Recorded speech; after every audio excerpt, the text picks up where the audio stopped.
Okay, hopefully this is working this time.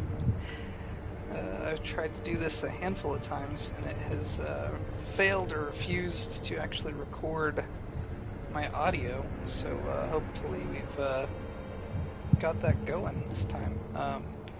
Fiddled around with a bunch of settings. Anyways, hope you're doing really well. It's a pleasant evening where I'm at, and just thought I'd do some streaming because I haven't. I've done a couple of these recently, but obviously neither of those stayed up on the channel after I realized that they had no audio on the recordings. So, other than those, I haven't done a stream in quite a little while. So I'm playing one of my very favorite games. This is Sekiro. This is a game from the developers From Software, who also made the Dark Souls games and Bloodborne and recently Elden Ring and a bunch of others. Quite enjoy their games, quite enjoyed this game specifically. We're going to be playing what's called the Mortal Journey, which is a like boss rush mode where you fight most of the game's bosses in sequence. And hoping that we do okay. We're gonna see how it goes. I'll be narrating, giving my commentary on the bosses as we do so, talking about strategy and techniques that I'm using and some of those kinds of things. Just want to apologize in advance for any audio issues. It's a known issue for me. I have a fan going. It's quite hot where I am, and so you might be able to hear the fan. I apologize if that's the case.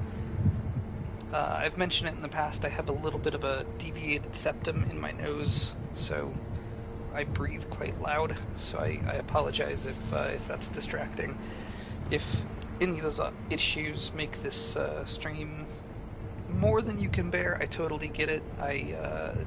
No hard feelings. Feel free to just stop watching. No worries. So with all that out of the way, we're going to go ahead and get into it. So as you can see, we're going to run through a bunch of the game's bosses, and then the 3 buffed versions of some of the harder bosses back to back to back at the very end. We'll wrap it up. Basically, the way this is going to go is there's going to be a hump in the middle, and if we can get over that hump, I can pretty much get to the end consistently. Although the very last boss, even though I don't think he's especially hard for me anymore, he does get me sometimes. So. My name is Kyobu Masataka Oniwa! As I breathe, you will not pass! So if you are unfamiliar with this game, I'm going to take this first boss because it's very mechanically simple to explain how it works, or how the game works, and not talk about the boss too much. So the boss has a health bar in the top left, I have a health bar in the bottom left. There's another meter in the top center that you can see is filling up when the boss is attacking me. And there's a similar one at the bottom center. That is called the posture gauge, and that is kind of the central mechanic of this game. The posture gauge functions, it's similar to the way that a stamina meter. It's going to fill anytime the boss takes a hit, or anytime I block an attack from the boss. Not specifically blocking, but doing what the game calls deflecting, which is did it once out of those 3, which is where you block kind of last second.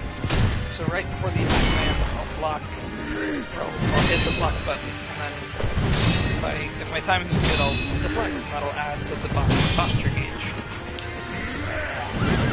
The way that you can tell the difference from your end will be that sound right there is a deflect, that sound there is a block.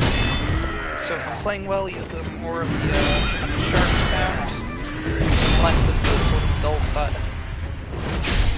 Now anytime you fill a boss's posture meter, you get the opportunity to do what's called a death blow, and kill them immediately, regardless of how much health they have left. There are ways the game plays with that system, and we'll discuss that later on. But as you can see, this boss flex his attacks, land a few of your own, not doing anything.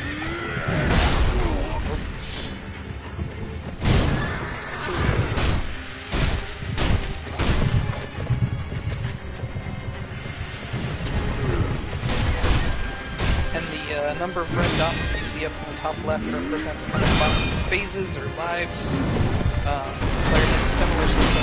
The three sort of sakura-colored icons in the bottom left are the times that I can potentially die and be revived.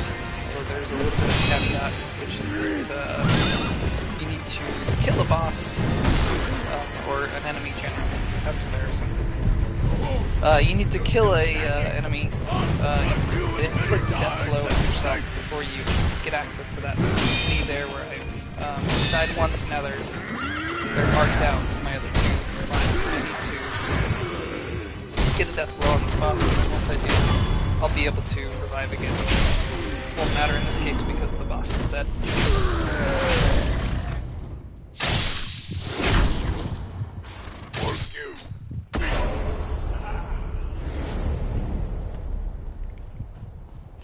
I wish I had more to say about Gyobu. I think he's a pretty effective first boss of this game.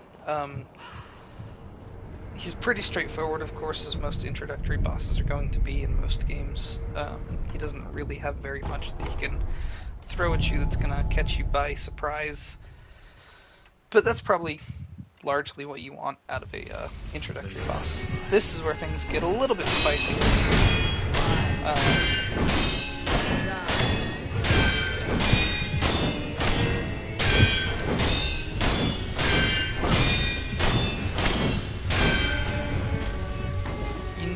Play this one very carefully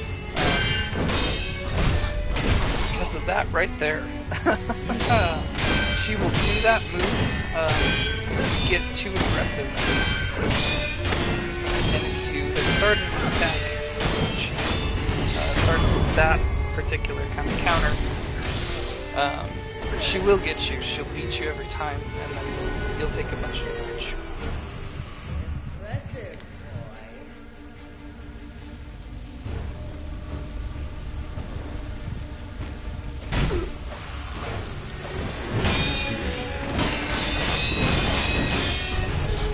Something that Lady Butterfly is really good at demonstrating is the way the posture gauge works with the health community. So you can see if I let off her for even just a second or two, the posture starts to recover quite quickly. Oh, got me again.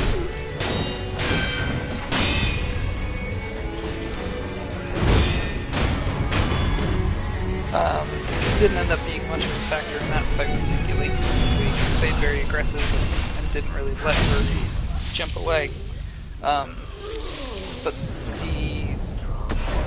the more health damage that you've done to a boss, the slower their posture meter will reset. There's another better example further on that will you'll be able to make more sense of this.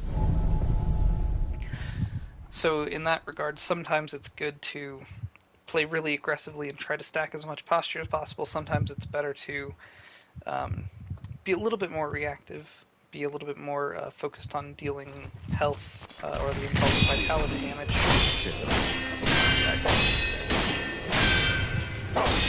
I do actually have a fair bit to say about the Butterfly fight. Unfortunately, the fight's over, so I guess we'll be getting to it. We're moving right on to Genichiro, who is one of my favorite bosses. Oh. One of my favorite bosses to fight against. He has a very good moveset, has lots of different combos and attacks that you can do, but a versatile fight.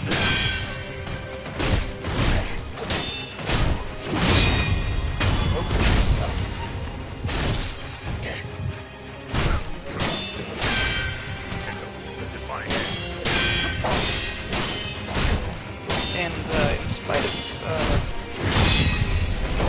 rather intimidatingly large moveset for point in the game. He has a very limited posture meter. See, if I just play very aggressively, you can really wear him down quite quickly. Even with fairly full health as he has now, he takes a pretty good chunk of posture damage with each deflect or each attack.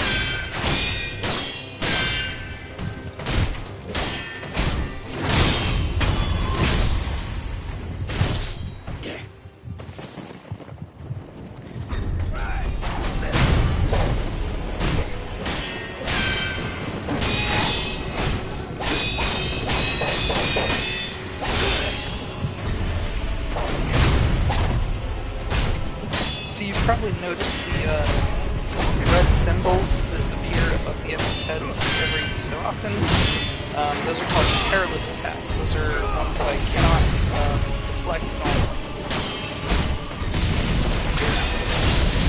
So it requires some other type of reaction on your part. A thrust is going to require that you dash into the attack. A sweep is going to require that you jump over the attack. Grabs will require that you run away, and then lightning attacks. You saw the correct response there, which is to jump into the air, block the attack, and then send it back at the enemy.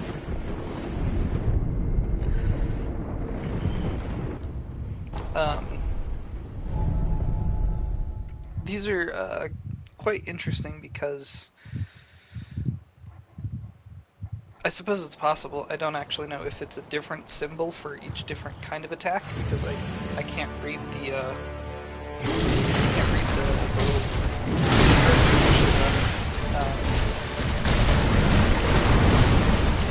so it might be something different. But essentially, what you have to do to identify the different attacks is just to read the enemy's body language. If it looks like they're about to stab you, that means the thrust is coming. Sweep you, sweep. So you just have to kind of employ your own read of the situation. You can pull that off somewhat. Do a pretty job of following those attacks, which is a big part of getting better.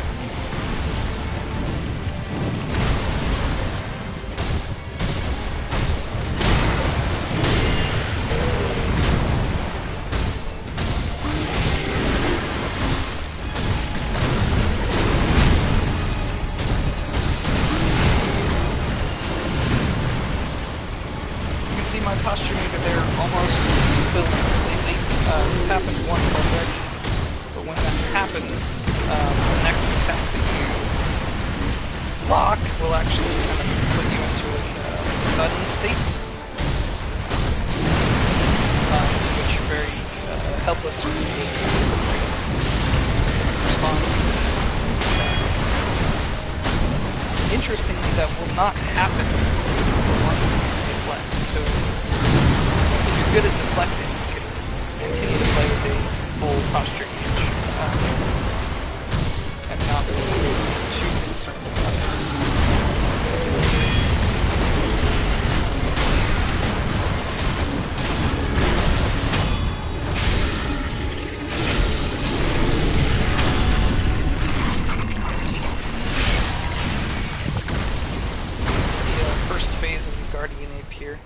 Definitely one of my least favorite fights.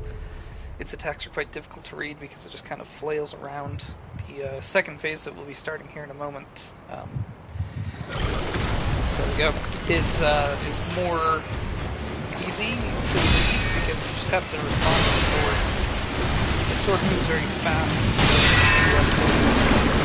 so I find it easier to figure out what's about to happen when I'm trying to look at the apes, I guess.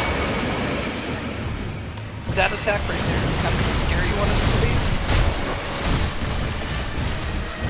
However, that's the only thing that it can do with its left arm. So if you ever see that left arm move, you know that he's about to do the straight. Technically, the optimal response there is to run directly behind the ape. hitbox not extend behind it very far at all. So in that regard, you can get away quite easily. I rarely have the wherewithal to actually do so, so I end up running away more often than not. However, you have enough time that if you get a good read on the arm moving or that screen, then you get away quite easily. As you can see.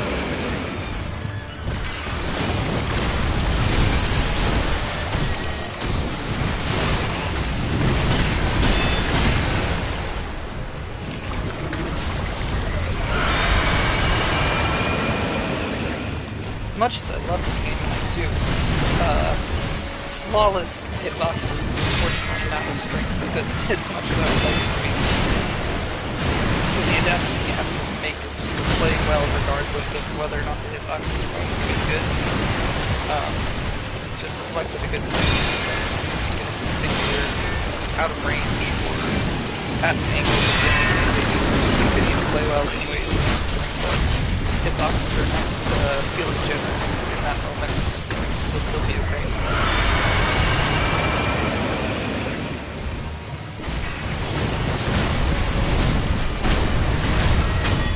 And that is the Guardian.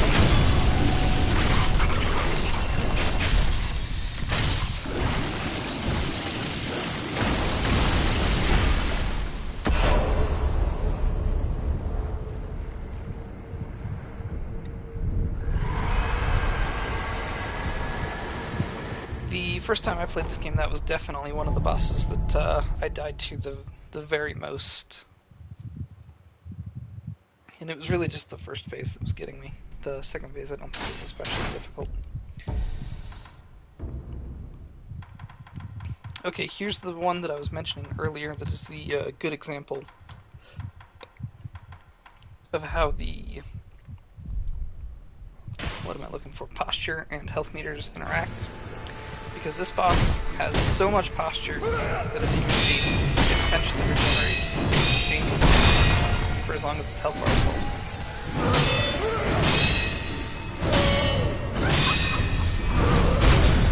So even if I stack up a bunch of posture damage, it's meaningless. So I need to focus the early part of the fight on vitality damage. So I'm going to employ my shinobi aesthetic a little bit more than you're going to see to stun the boss, give him a few hits, then deal health damage, and then just basically out of spirit emblems and can't use the firecrackers anymore. There is a sequence that you can use to essentially completely stun lock the boss instead that involves using snap speeds and firecrackers in a very specific rhythm that can essentially take off the boss's entire health bar. That's not fun though, that's not really in the spirit of the game, I don't think. I suppose you could argue that it is in some ways, but I don't actually have it playing that way.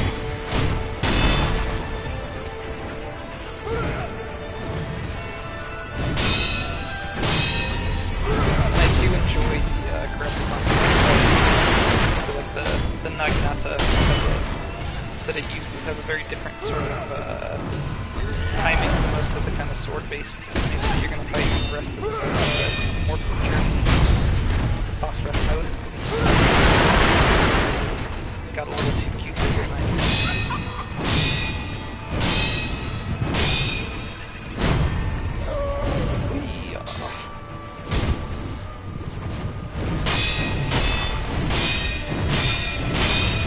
and you can see that now that the boss has taken its posture is still regenerating, but not anywhere near as instantaneous as it was in the beginning of the fight.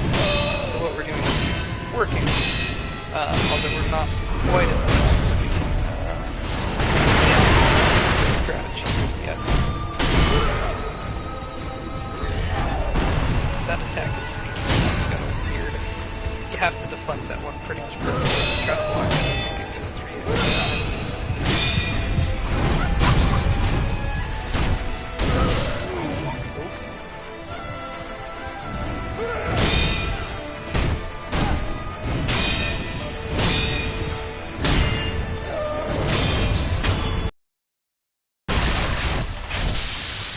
Something that you saw me do a lot in that fight is holding a block and then releasing it and reattaching it or reapplying it just before the attack's impact. A good thing to get in the habit of doing, especially as you get past your first New Game cycle. Because in New Game Plus and beyond, your character's own posture meter will recover significantly slower unless you're blocking, at which point it speeds up a lot. So that's why you'll see me holding a block anytime I get to a high posture level.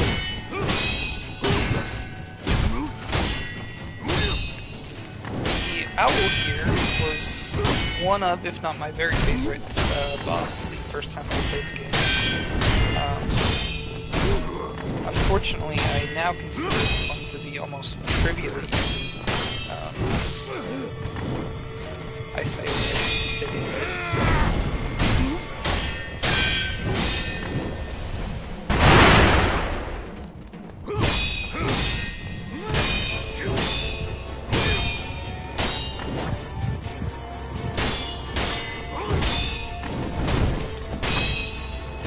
The owl, I think, is the single boss that you can fight the most in any given playthrough. You can fight him up to 3 times in this mortal journey, and twice in the raid. And the reason that I think they did that is because the owl is very much so the mirror match of this game. Which is something that they tend to do on some level in kind of all of their games to some extent or another. You can think of kind of Notorious in Dark Souls 1, or who obviously, while being more powerful than the small bosses probably should,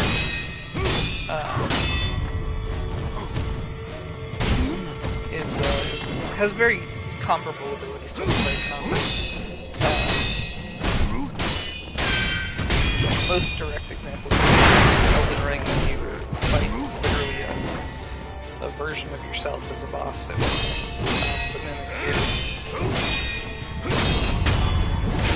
Later summon it to do your bidding as well. But the owl has a bunch of mechanics that mimic things that the player can do. You saw him using those debuff items earlier, which will prevent you from using that one right there. That will, if it hits you, prevent you from using your healing gourd while it's active, which will last for about 30 seconds. You see him using shuriken, you see him using firecrackers. He'll use weapon arts in the same way that you will in the following fights.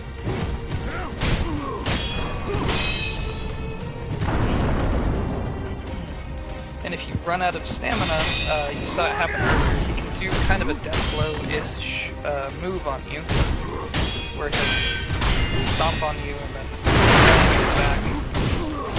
If you try to thrust against him, he can do a Mikiri counter. So he has a lot of the similar mechanics that the player has at their disposal.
Of course, the boss that I say is trivially easy is gonna kill me a minute later.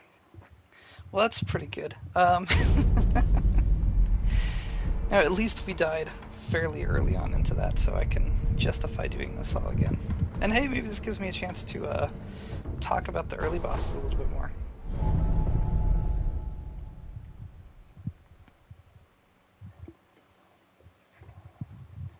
That's funny, man. My name is Kyobu Masataka Oniwa! As I breathe, you will not pass the castle gate!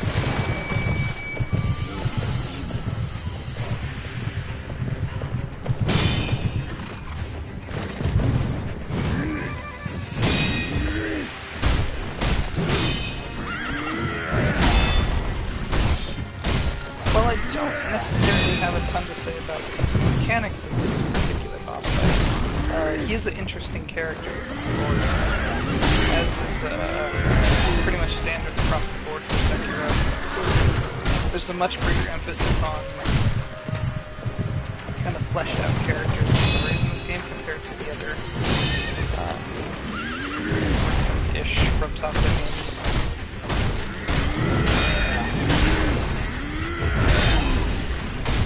Kyobu is a former bandit leader, if you don't know, who was defeated by the Lord of the Serenity, who's the final boss of the game. So impressed was either Kyobu with Ishin or Ishin with Kyobu, but they ended up working together in some situations. Kyobu is actually using spear of the same in the opening cinematic. Ishin is fighting a enemy general. He calls out the name General Tamara, so we can assume that's his name. And Kyobu is using that same spear that was used by that enemy general in that intro cutscene. And I believe it's the same one that Ishin pulls out and uses against you at the end of the game as well. So it's quite the sign of respect that Ishin has allowed it to Kyobu here. And then when he dies, of course, he apologizes to Genichiro, who is kind of acting ruler of this land as Ishin's house is defined.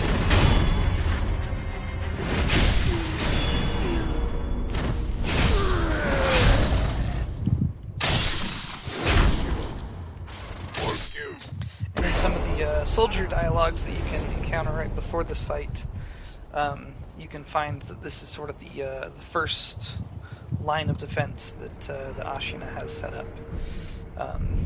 The Interior Ministry is trying to infiltrate, and until you come along and kill him, Kyobu is the one essentially single-handedly holding back that kind of subterfuge-esque invasion that is being performed against Ashina. So even in spite of the very limited screen time, we know and infer a fair bit about Kyobu's character. Even as essentially not important to the overall plot as he is in comparison to some others. And the reason that I went to such lengths to describe that with him is because you can do that for almost every boss, between what is directly stated and what can be solidly inferred really well. You just feel like you know this cast of characters much better than you do in Dark Souls or Demon Souls when you're fighting. Where the bulk of the bosses, I should say, are, you know, kind of nameless and personalityless. And you can't really speak on their place in the world, their history, their personal history, their personality, quite as much as you can with most of the boss lineup here in Sekiro.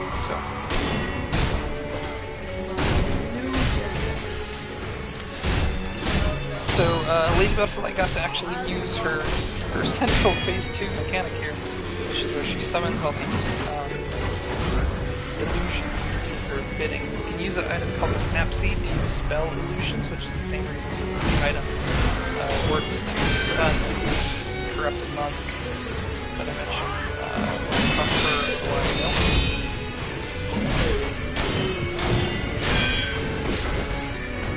However, if you are like me and don't enjoy using items, you can just wait for a minute and the spirits will go away.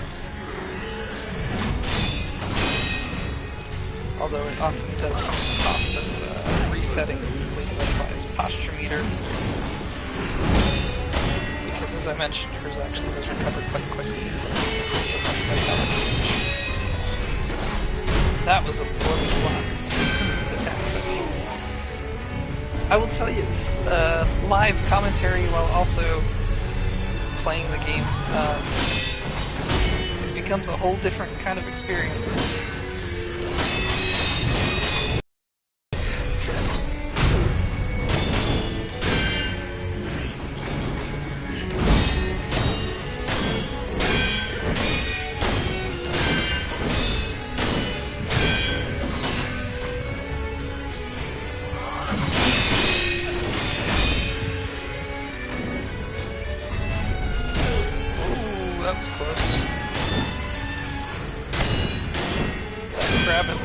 Probably would have killed him. Oh no.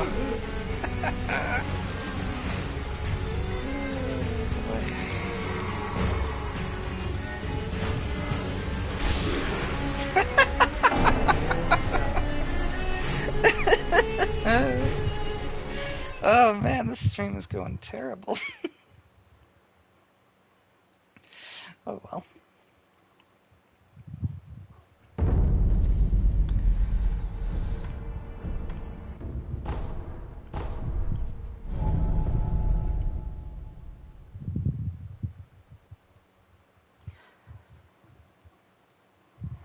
I'm ultimately going to go through every boss, even if I have to.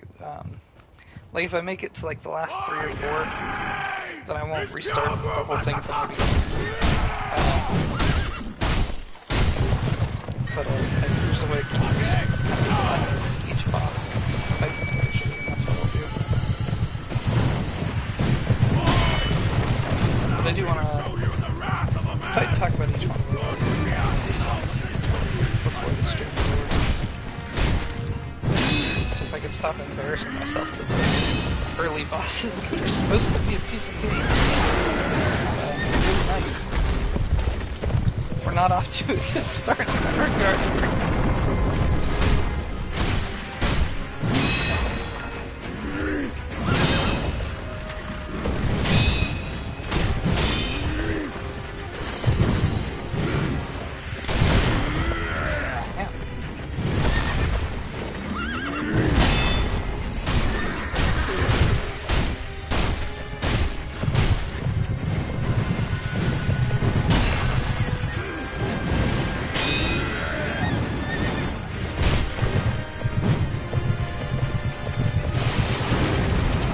Fought Inner Owl Father and got through the fight without suffering a single hit just the other day. For anybody who knows this game, that should be at least a mildly impressive feat.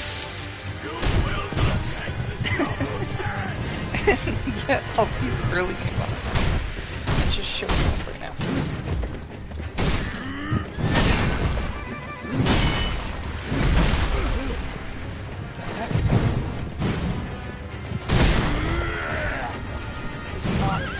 This out of practice.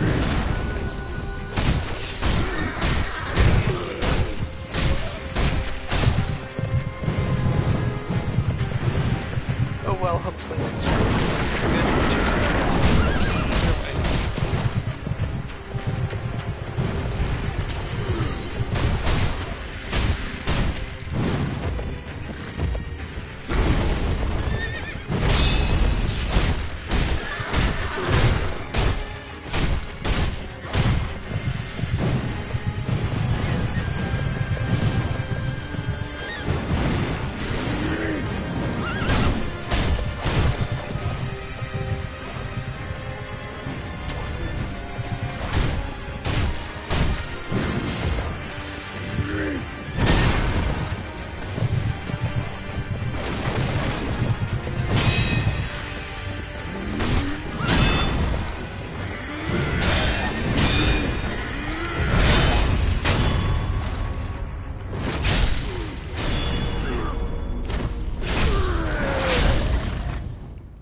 this time, we will do better. Of that I am quite certain.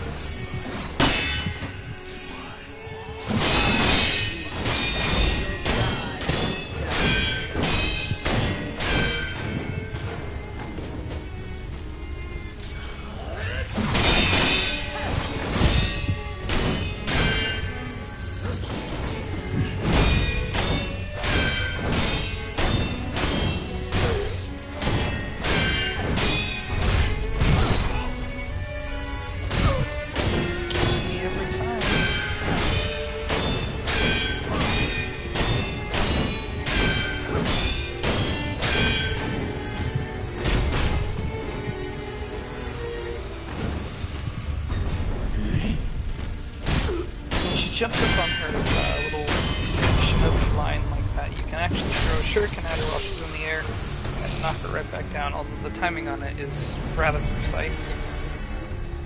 Although since I don't really use my shinobi prosthetic a lot, it's not as though I have to preserve it for something else, so maybe we should be a little more liberal with that.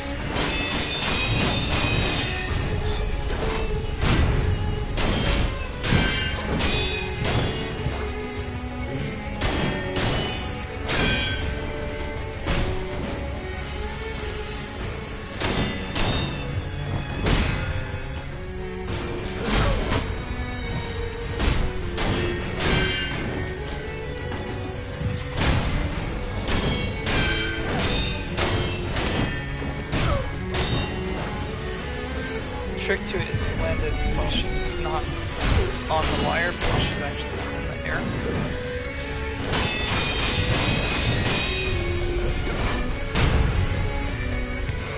Oh! Took the coward's way out, didn't she? I'll be watching. Come on. There we go.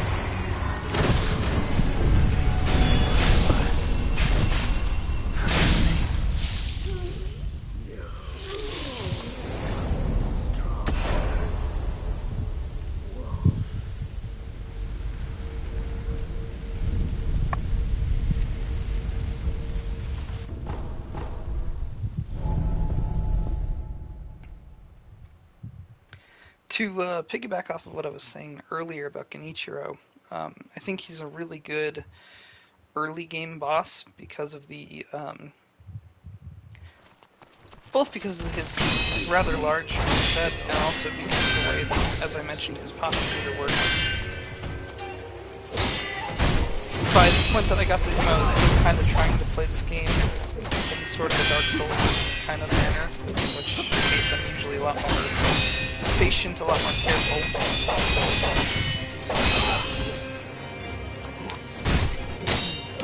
And essentially got through the rest of this game up to this point kind of playing patience, but I couldn't beat Genichiro that way. And so this was the fight that kind of taught me how to play Sekiro. And because his moveset is so large, he's a difficult guy to read and stuff. And to play cautiously, and pick you apart at range with the bow. If you try to come inside, do it on close though, and just stay right in his face and be as aggressive as you possibly can, you can burn him down pretty quickly.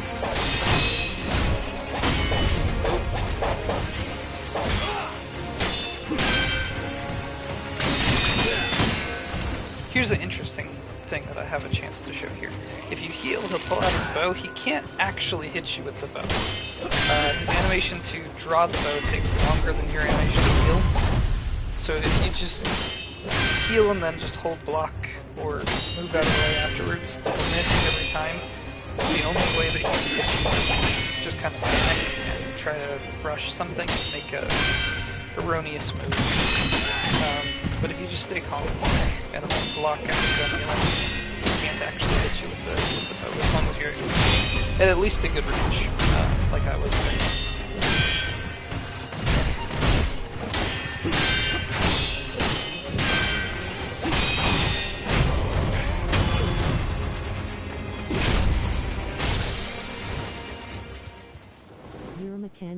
prison. Well, thank you very much, Alec. I've worked hard to become so.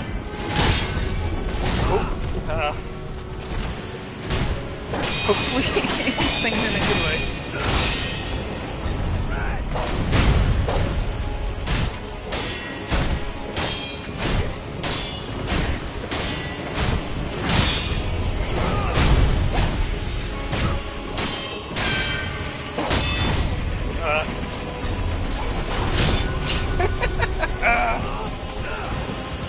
Being too silly.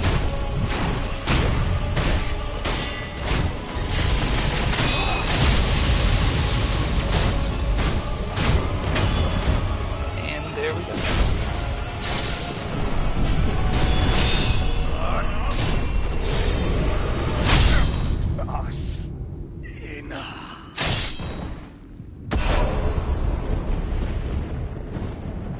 Really good boss. Really good boss, Genichiro. Really good character as well. Really enjoy the story and the characters in this game.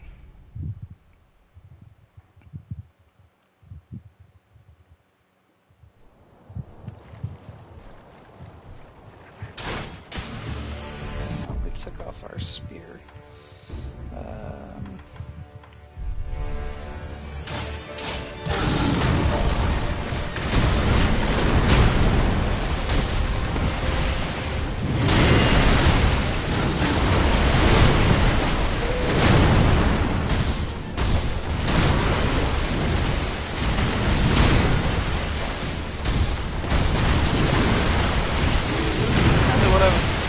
Suggesting about the way this fight goes earlier. Sometimes I feel like my timing's really good and I can deflect all his attacks and they go really well.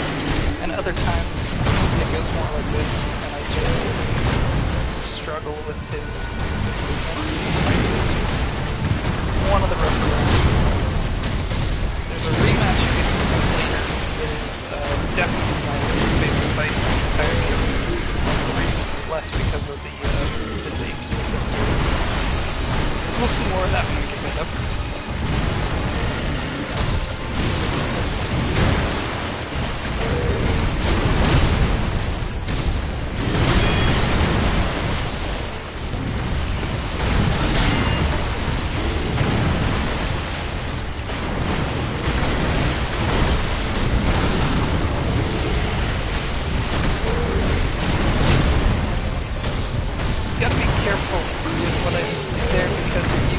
Underneath the ape, when you try to jump over its arm speed, you'll jump right into its head if you're too far underneath it, and you can actually kind of stuck and take the damage. So you might see me do a little bit of that sometimes if I'm worried about that, where I'll jump away and not get the stomp posture damage because I'm worried that I'm too far underneath it.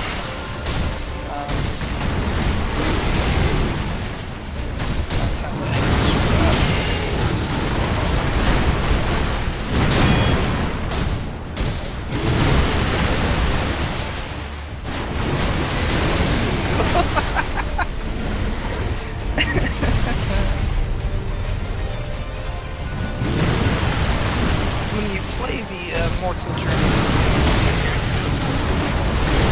damage numbers are very high because the game assumes that you have a full maxed out health gauge. So enemy attacks do a lot more damage than they usually do in the base game. So with those two in the base game, I probably would have been okay, but here it was a death sentence instead, and that's just kind of how it goes. On the other hand, your damage is actually kind of regulated to be at such a level as well that you can't just play 100 game cycles and run your attack to pretty much infinite levels and one-shot every boss.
horribly stuck there. That move is sweet. To jump straight up. It's really tough.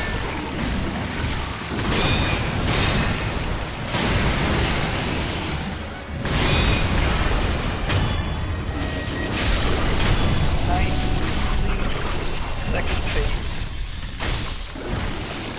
Just the way you like it.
Spirit Emblems have not done very much vitality damage.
Okay, redemption arc, here we go.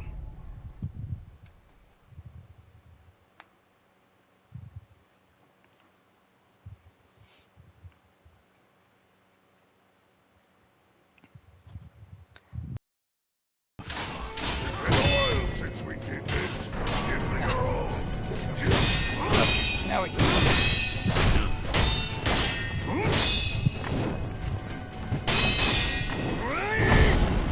If you're really struggling with that fight, that's the attack right there to watch out for. Because it's very easy to just dodge under or away from it, and then hits in. And he'll do it pretty regularly, especially in this first phase, if you just stay far away from him.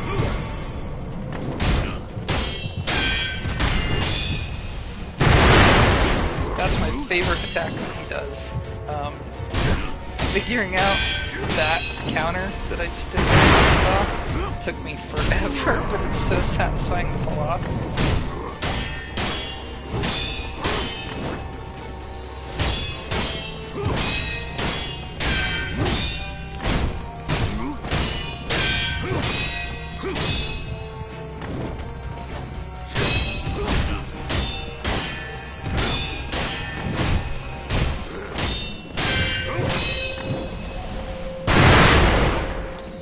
Yeah, that was really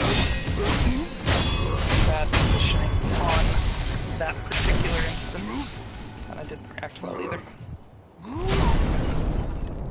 Wait! It warmed my heart. Let's see how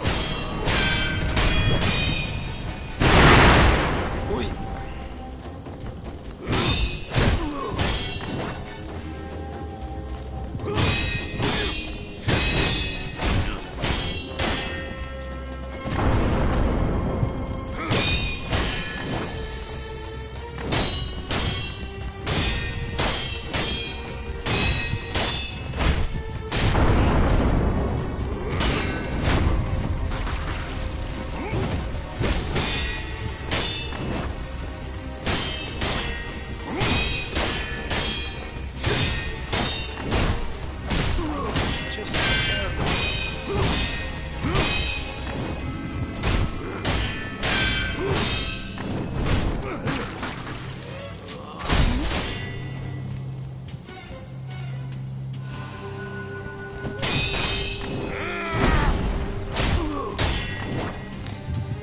So yeah, if you're really struggling, you can just kind of pick that one repeatedly and down that way. Although, more satisfying to get in the space and brawl with most of the enemies.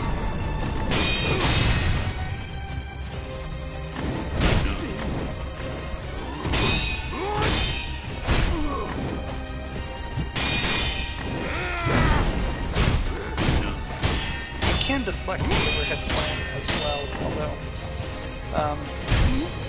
I tend to like to deal a lot of vitality damage to Owl, so I'd rather dodge around and then hit him in the back where he can't block vitality damage rather than the posture damage on that one.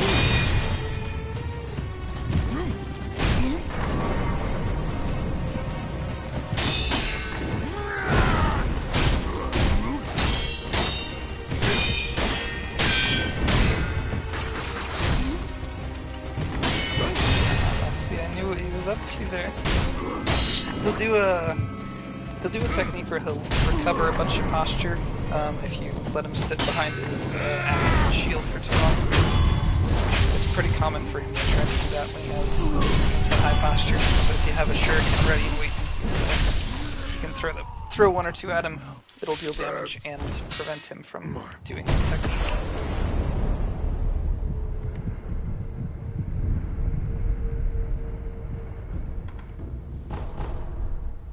Okay, here we go. Worst boss in the game. So if we can beat this one, we can theoretically... Tonight's not a good night, or it hasn't been so far, but if we can beat this one, we can theoretically get pretty much to the end pretty consistently. Okay, so this first phase is really just the same thing as the second phase from earlier. It's quite simple. Poses no real risk, and we should be able to get through quite nicely. The important thing is that we're not going to use the spear like we did to expedite the fight the first time. So we need to preserve spirit emblems for the second phase.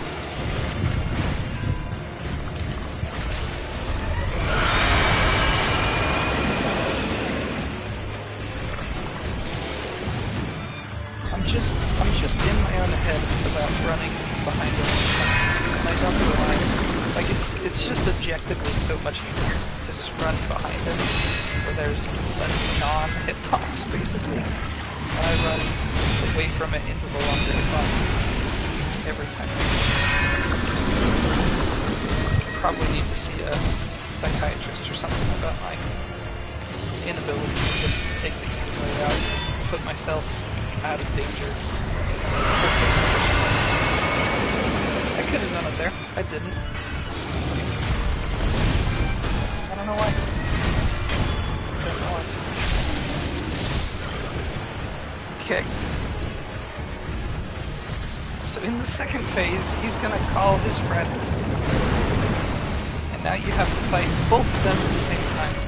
His friend has the phase 1 moveset while he retains the phase 2 moveset. Now, I will fully admit that this is one of the only techniques that you'll see me use that I directly stole from somebody else. What we want to do is to bait the scream, okay, there, and then he's locked up in that animation for a long time. Now we can spam firecrackers.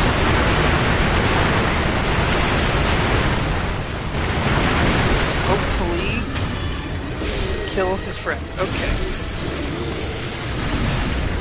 Now if you pull that off, the fight's basically over. I can now switch back to the spear. Go back to using this to do a ton of posture damage every time. And it's just the same fight that we've already done twice now. If you mess that up though, and the brown ape survives your little explosion of spirit emblems, you're left with no spirit emblems and 2 full health angry apes fighting you at the same time. And this fight just becomes a disaster. Not especially bad in the regular game cycle. Come on, there we go, we did it. We did it. Not especially bad in the base game. In the Immortal Journey, when the damage is tuned very high, this fight is just a mess. You have to fight both of them for a considerable length of time. So that's the only effective or consistent strategy that I've found, is to just go all out and try to burst the brown ape down by spamming firecrackers at it. And that is one of the very, very few strategies or techniques that you'll see me use that I will shamelessly admit to have stolen from somebody else.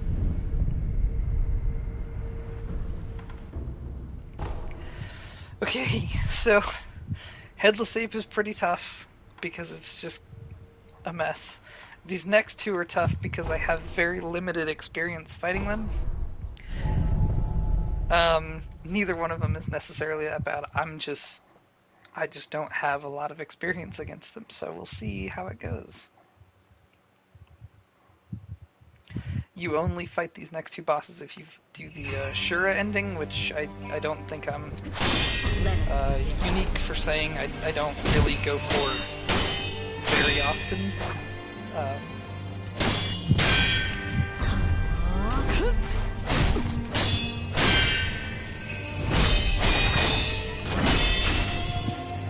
frickin' Lady Butterfly's already killed tonight, so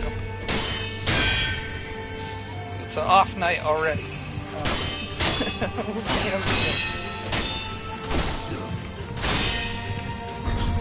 The meta for this fight specifically actually changes quite a bit here, as opposed to the base game. Normally Emma is fought as kind of the part 1 to the Ishin fight, which ends the game in the Shura ending. And so you have to kind of get through this fight with this little damage taken, with this little healing gourd used as possible, because you need to save all of that supplies to fight Ishin. It's very difficult. However, here I'm going to have a chance to rest in between, so I can just focus on winning whatever it takes, and not worry too much about carefully preserving all of my supplies and resources. This will apply to I have to fight Kenichi later as well. It's the same sort of thing.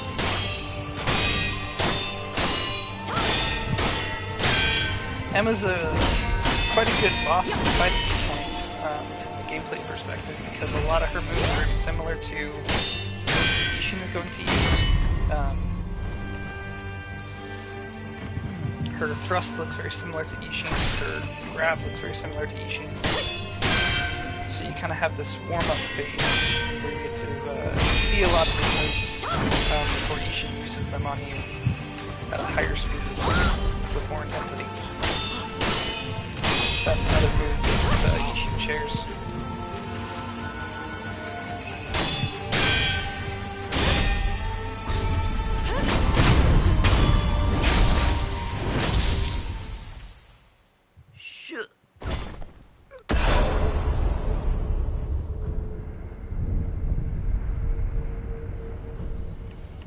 not really my favorite experience to slaughter Emma there. But on we go.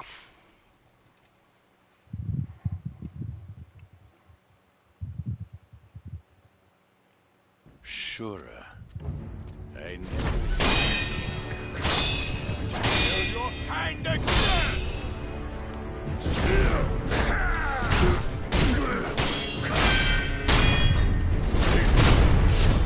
Because you fight this guy mid-game points instead of the regular Ishin fight at the end of the game, he only has 2 phases, rather than his kind of normal 3.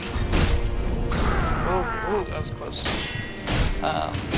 However, his moveset is pretty much no joke, much as you'd expect from the legendary Sword Saint. And he also has that one that you saw there, where he'll kind of, oh boy, where he'll just kind of slip out of the way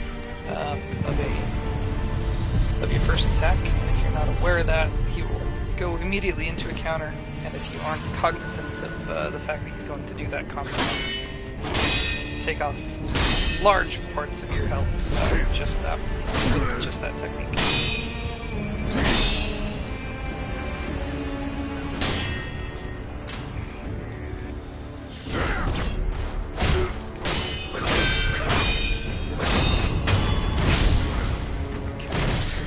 Would rather have not died in the first phase, but I guess it's fine. This becomes his favorite attack in the second phase. It's bad. It's a difficult one to respond to. Until a specific Elden Ring boss, I would have listed that as one of the harder attacks that Incos and From Software game had for the player to try to consistently avoid all damage. In the second phase here, he'll use a lot of the same techniques, but with these kind of fire after effects, that means you need to dodge much more attack than you're used to. Ooh, not bad.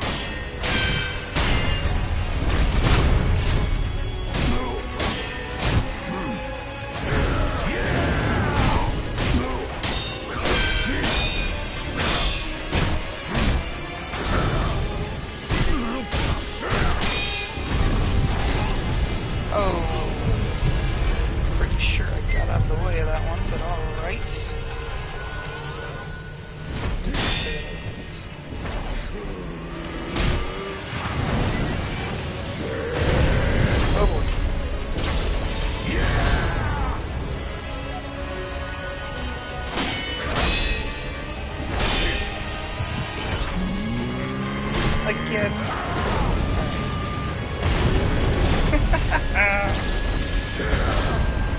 Oh, that was bad.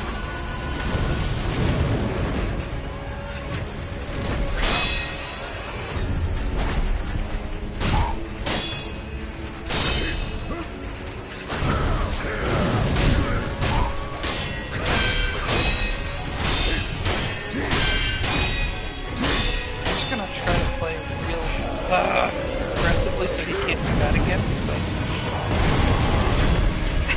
Run into a flame every time. It's fine, this one's over. Like that, that's what I mentioned earlier. Oh, shit. This is farewell. It happens. It happens. I think I was like 1 or maybe 2 hits away from beating it too. That's disappointing. Well, I figure you probably don't want to see me fight all of those early bosses like a 4th time, so we're just gonna menu select the rest of these and I'll just show them off and talk about them this way. Disappointing that our night comes to an end in terms of the Mortal Journey attempts that way. But oh well.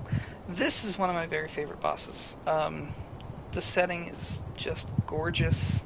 The story context of this fight I like a lot, with it being the rematch against the illusion earlier. She maintains a lot of the same movesets that I mentioned initially earlier.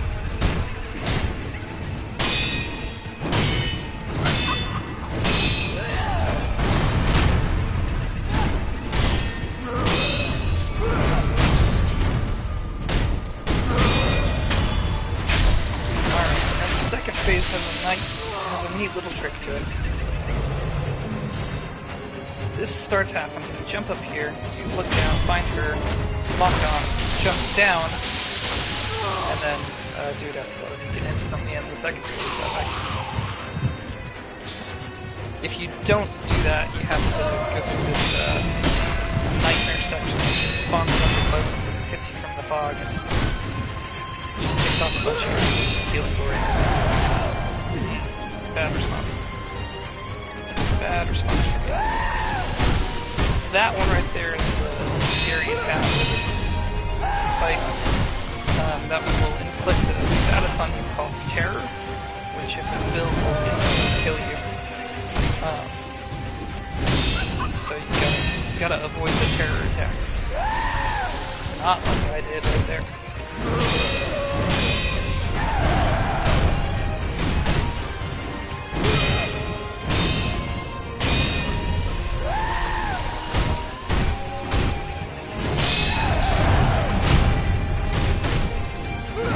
Is quite devastating if it lands. It does give you a good opportunity to do some weird stuff. Didn't do that especially well.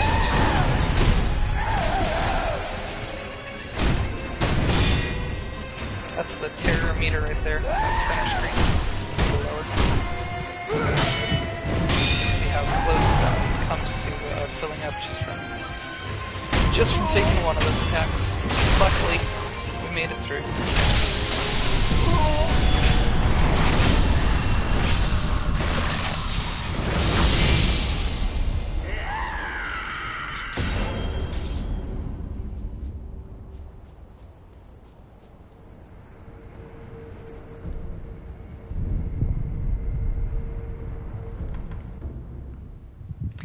Okay, who would have been next?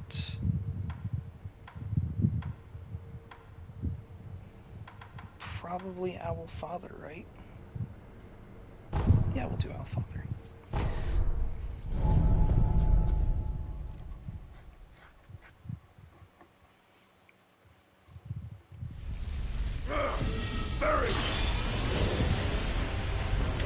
Up until the update that added this boss rush mode that I'm playing now, and added the buffed version of Owl Father, Ashina, and Kenichiro. This would have been my favorite boss in the game.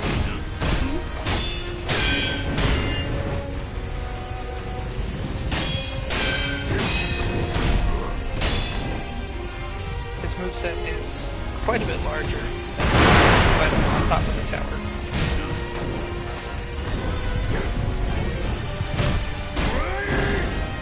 Timing on that one's a little tricky.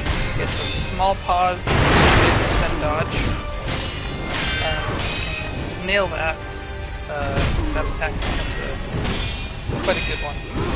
Although if you're timing it a little off, he will hit you with that downward slam and deal a ton of damage. And if you dodge too early, he'll change into kind of a sweeping attack that will potentially catch you off guard if you don't know it's coming. And also deal a bunch of damage.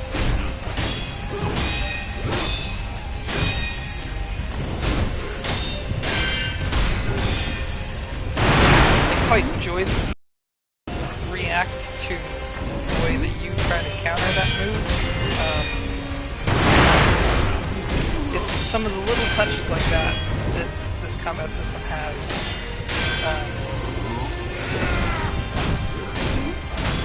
If he does it again, I'll try to show you what I mean.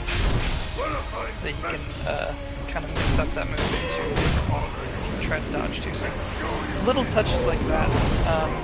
Anytime I get the urge to like go do martial arts, but it's maybe not sparring night or I'm not going to the gym tonight or something, this is typically the game that I go to. I didn't do it.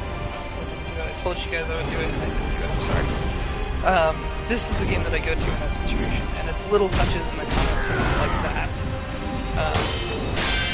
that kind of give me that same sort of feeling, that kind of scratches the same itch for me.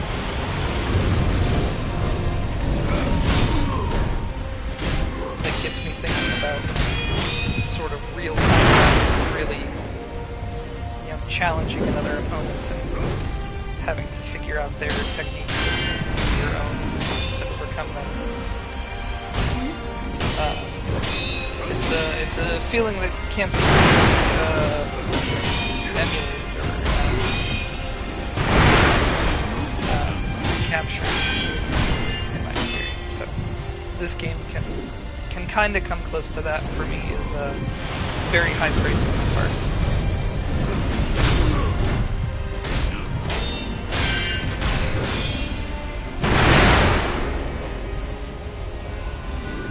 He will pop out of the owl that's flying around. The owl likes to fly directly through you, try to get behind you. So once it does that, just know to walk forward and it'll continue past you and you'll be out of range. If it does that.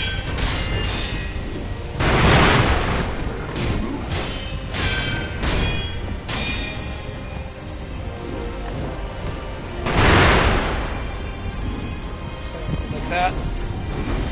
See how it tries to kind of get behind me. I keep not doing it. I know I will try. For Far Cry 6? I have never played Far Cry 6, so I can't speak to that one. Sekiro has a really tough learning curve, but if you stick with it, eventually you will. If you stick with it and you make an honest effort to learn from the game and get better, there it is, to get better and improve and figure out what you're doing wrong and emphasize what you're doing well, eventually you'll hit a point where it clicks and eventually you'll hit a point where Sekiro clicks for you, and it's not excessively difficult, I don't think, after that point, although getting to that point for some people can be quite difficult. I don't have a gaming PC, so I'm definitely not the best person to ask that question to. I quite enjoy the From Software games, Dark Souls and Sekiro and Elden Ring recently. I'm a big fan of the Devil May Cry series. The Persona series is another favorite of mine. Persona 5 coming to PC, recently announced, so maybe give that a try if you're into RPGs.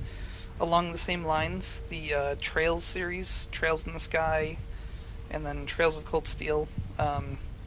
There's another smaller duology that's part of the same franchise that is not officially localized yet. Probably my favorite all-time games. I think they can all be played on PC as well. So if you're into really long turn-based JRPGs with very complicated stories, that is the series for you. I hope that helps somewhat. Okay, are there any of the other ones here that I haven't done? Demon of Hatred it is.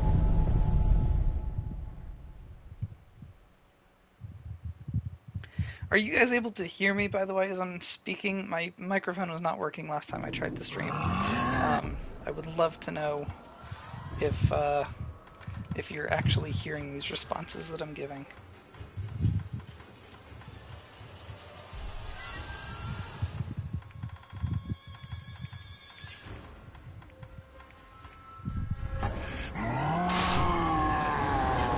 Okay.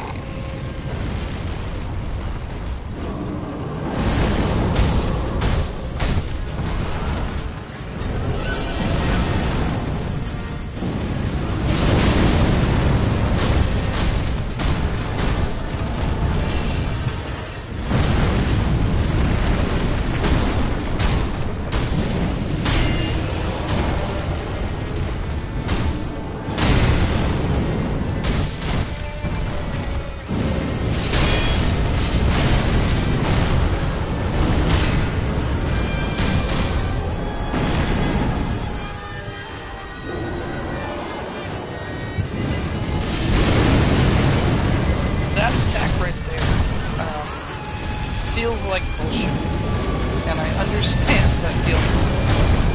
It's a little bit less so than it first appears. That attack does not actually have like a range tracking component as much as it feels like it does. It goes to a set distance away from you every time. So if you're inside or outside of that range, that attack won't hit you. It's just timed very well to hit you as you run back into range after he moves away. So just delay that for a second. We'll know that attack is probably going to come.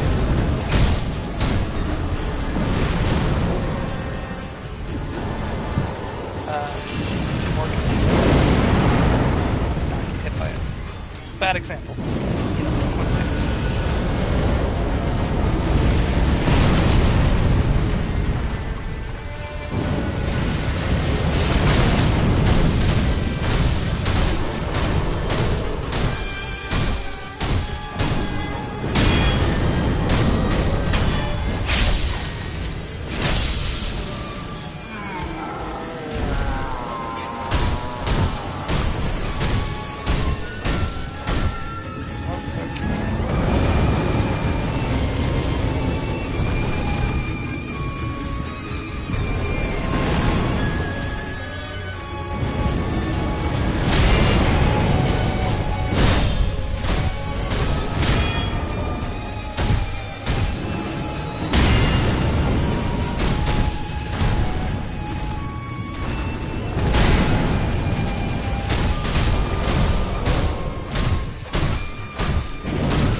optimal reaction for that particular move. Oh shit. That was poor decision making.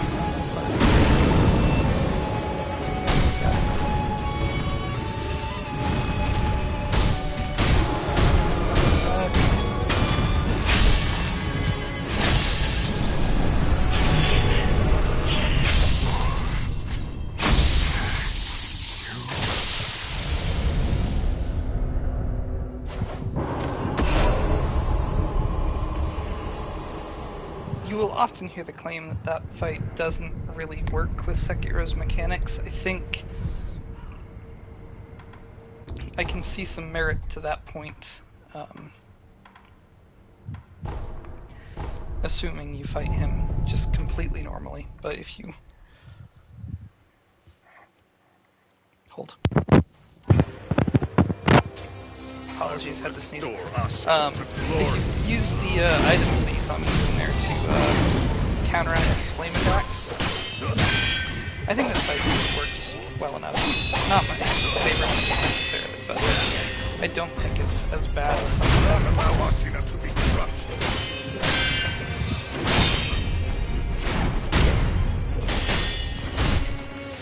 This is the third time in the main campaign you have fought Genichiro. This version of him, of course, only has the one health bar. He does have the black blade, which is a nice little touch, mirroring the player's where you picked up the red mortal blade on your back there. Bit of a shame that that isn't. I feel like they could have pushed that a little bit further and had kind of a more genuine fight against Genichiro here. Done something similar to what Devil May Cry 3 did, where you fight Virgil a couple of times. He's killing demons and being moves the whole game just like you are. So each time you fight him, he has kind of a different moveset, different timings and strategies. I feel like they could have gone through similar things with Genichiro. But ultimately, you get this Ishin fight right afterwards, so it's hard to be too upset at that as an end result.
The second phase, and at least the way that I view it, is the real boss there.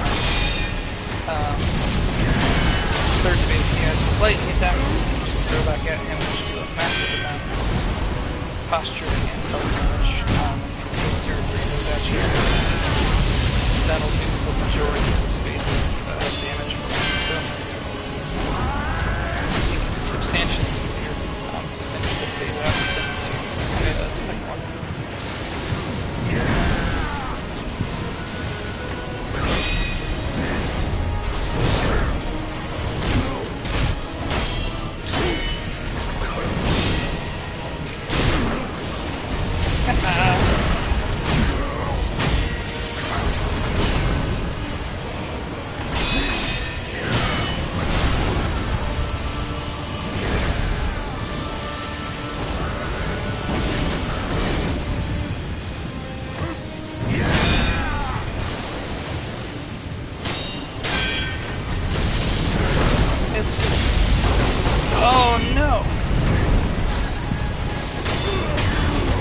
Out of range from the lightning reversal.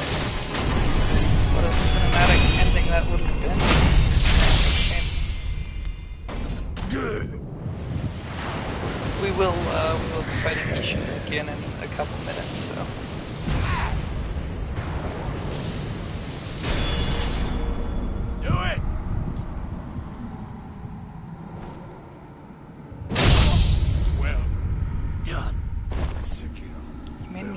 bunch of gourds. Good for him.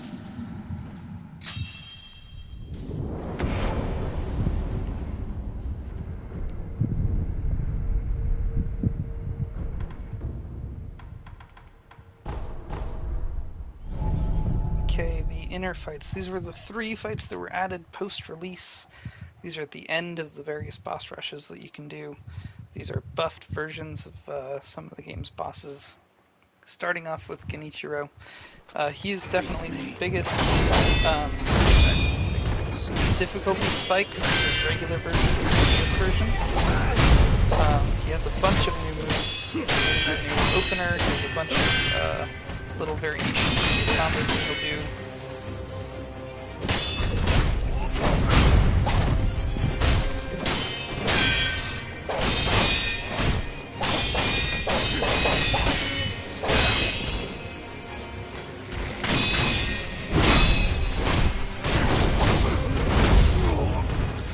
That one's a obviously devastating attack.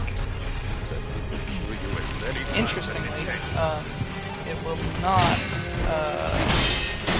You have to deflect it if you want to avoid damage from it. Just blocking it will still do chip damage to the block.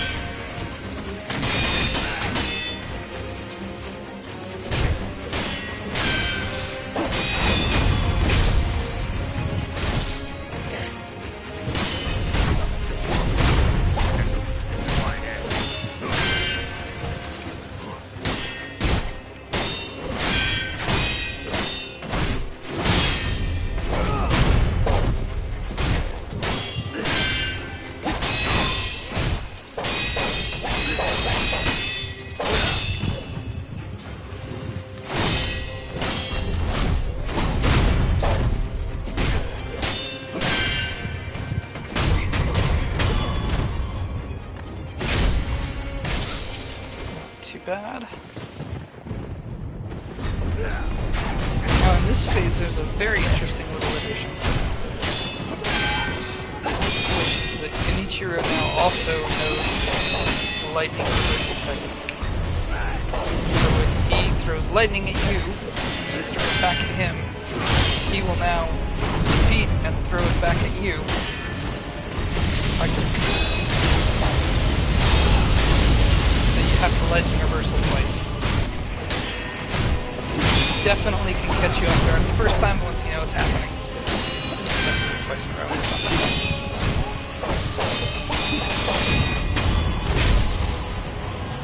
Not too shabby. Not too bad. Enough.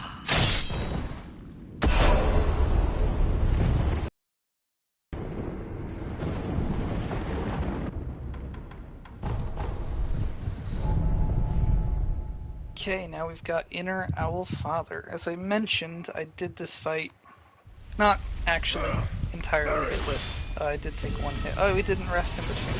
That makes this more interesting.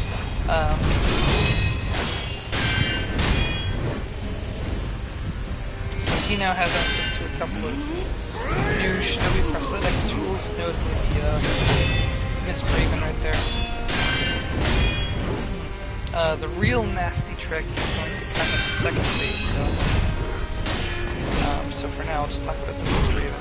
The point is, even though the animation is obscured, the timing on his Miss Raven attacks is not actually different from his regular attacks. Like if you saw that one a second ago where he did that quick double slash, the timing on his Miss Raven attack that is also a double slash is the same as that one. You just can't see as much of the wind-up animation because he's misravening during it.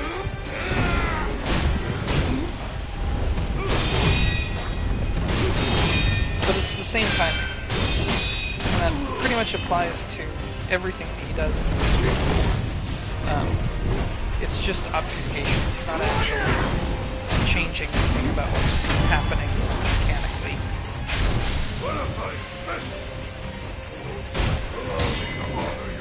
Okay, so the real nasty surprise of this buff version of the owl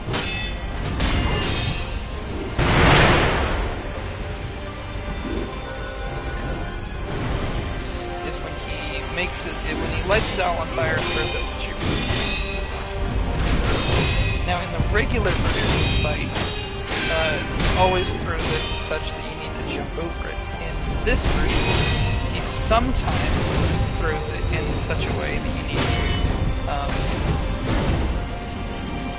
to sidestep or dash instead.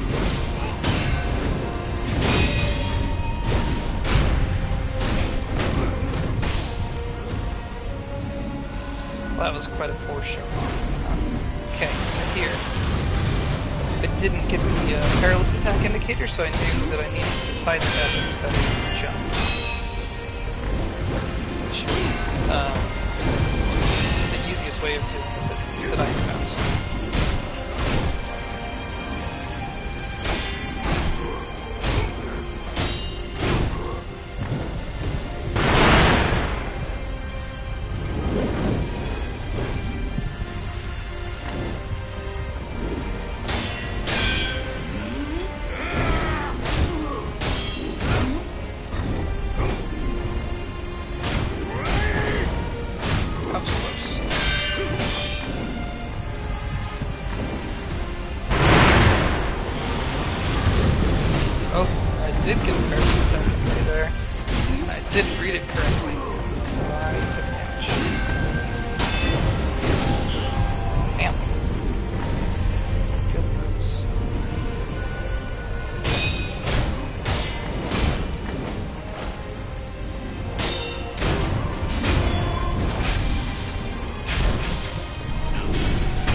Any items that you use while you're in this mode or in the Mortal Journey mode, you can't use more than you have total, but they all get replenished when you go back to the base game, so there's no harm in using any kinds of items here. Okay, now the timing for this is very particular. It ends early hits during his open.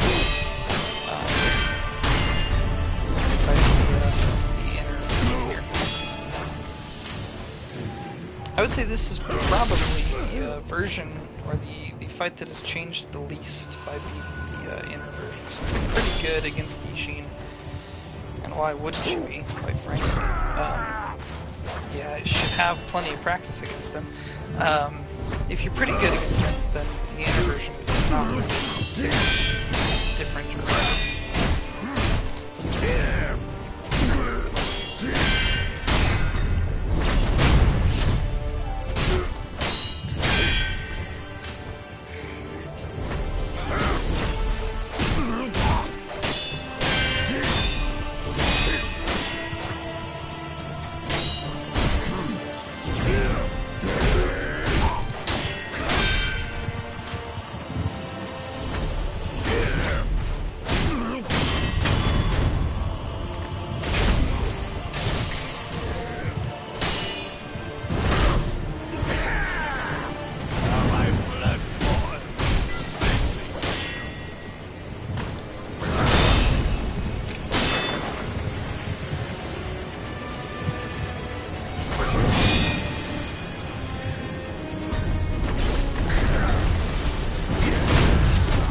Looks scary, but it's just a regular test. Just dash into it.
both of our Ishin fights kind of ended shamefully, huh? Do it! I guess. Alright, well, that is Well, the very scuffed version of the Mortal Journey. That the full boss rush mode version didn't go very well here tonight. But that is all the bosses from it that I have now shown off and discussed as they were happening. So that is going to do it for the stream. Thank you all so much for watching if you did. I hope it was mildly entertaining. I hope maybe you, if you weren't aware of this game, I hope maybe this encouraged you to give it a shot. If not, if you're already familiar with the game, I hope maybe you learned a new technique or two, learned a new way to approach a boss, or saw something new that you want to try. I know my gameplay style is very based on just simple deflects and attacks, and I don't really use a lot of shinobi tools or items, so maybe it was interesting to see that and see it be used effectively if that is not similar to your playstyle. So anyways, I hope you got something out of the stream, however it happens. Thank you so much for watching, and I will catch you next time.